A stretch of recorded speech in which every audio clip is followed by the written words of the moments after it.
Kalembedwe ka Malembo. Mu phunziro lino tikhala tikuphunzira kalembedwe ka Malembo omwe takhala tikuphunzira m'mbuyomu. Tenga kope lako ndipo udzilemba lemba lililonse momwe likusonyezedwa apa. A. Amayenera kulembedwa chonchi.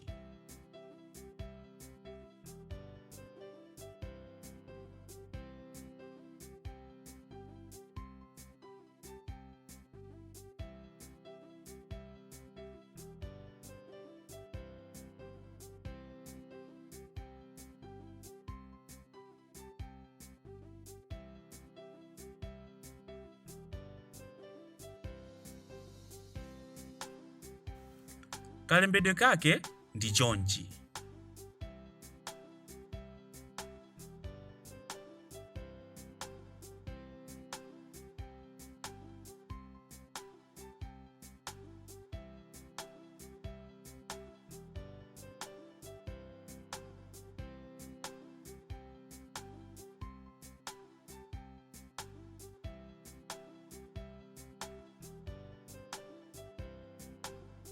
Chi timalemba chonchi.